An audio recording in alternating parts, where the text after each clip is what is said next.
which tip I sell these. Okay, so I did this because these little tufted spots will get in there good. And I'm using the well-rounded, it's a number 12, it's our biggest one. You wouldn't want to just dump this whole thing on there because it's gonna suck into the padding, and you want it to dry, but you don't want it to mildew, so you wouldn't want to just dump a lot on there at once.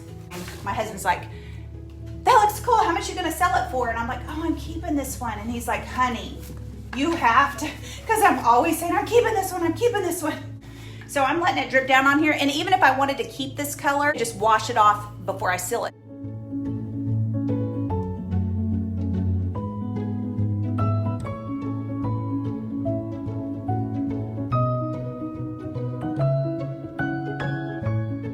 Okay, and then when you're doing tufted things, you kind of want to, can you see how that purple is just showing? So you'll want to spread that out, like when somebody's sitting on it. Your upholstery attachment on your vacuum cleaners, it's a little bit more soft. This is a little stiffer than I wanted. I'm not worried about it damaging. So you can either work this down in. This helps work your paint into the fabric so that it will dye it.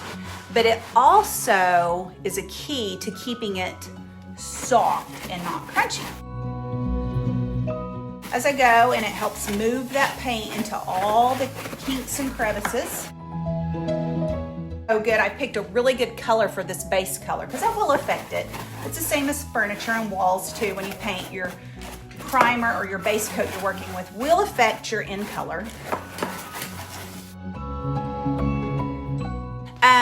Do a fine grit, don't do real coarse. These are a little more expensive when they're angled, but they last a little longer. I use Harbor Freight all the time, but they don't last. Really, it just needs to be runny. Not much in there, okay?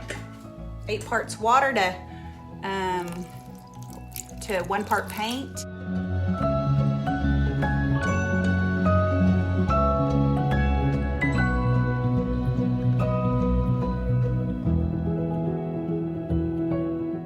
Have a spot of tea, for say, spilled, or there was a little bit of something here, I could have used fabric cleaner and scrubbed it, because that can affect your final look, just like you're seeing a stain. Well, this isn't gonna probably, unless I'm going to black, if I'm using a black or a really dark color, I could have got away without scrubbing that stain. So if there's some visible stains, go ahead and scrub them. Go ahead and clean it the best you can, or if it's just too far gone, know that when you pick your color, maybe I should pick a darker color because these stains aren't gonna come out. So you gotta kind of know that. Porosity, so it doesn't grab too strong in one spot, by just giving it a little bit of water. I'm on a shower curtain. Save your old shower curtains. This is my daughter's old shower curtain.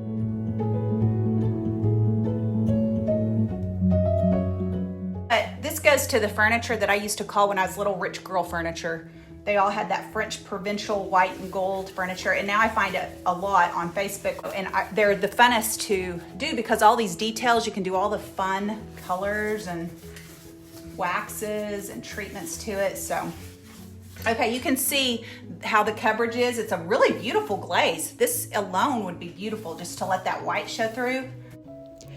This process needs to be repeated anywhere from 3 to 8 times, and let it dry pretty good in between each layer. The more you do this, the more soft and supple and not crunchy your results will be.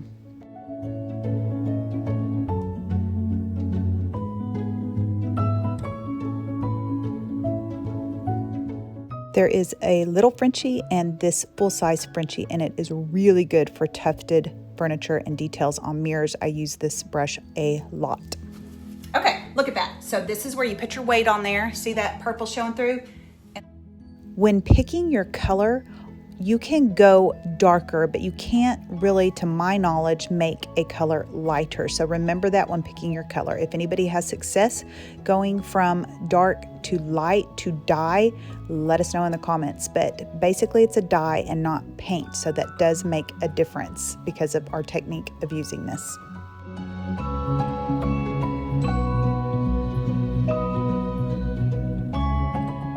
If this was black, if I was going to black on this, I honestly could probably get away with one layer.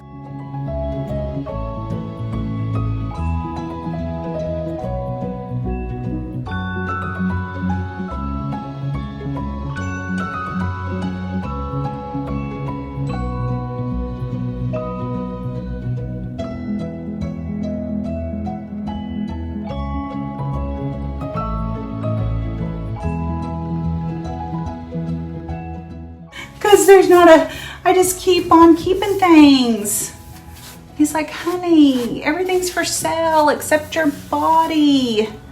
The piece in the background was not finished, but I did a blended technique with the Kissing Booth and Fire Starter, and to seal it, I used clear liquid patina with golden ticket to just give it a golden sheen, and it ended up turning out so pretty. And that's what I did on the wood trim for this chair.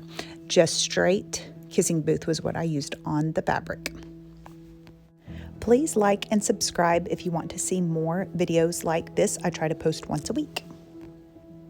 All my socials are Decorizing Your Life. Please follow me on Facebook for the most action.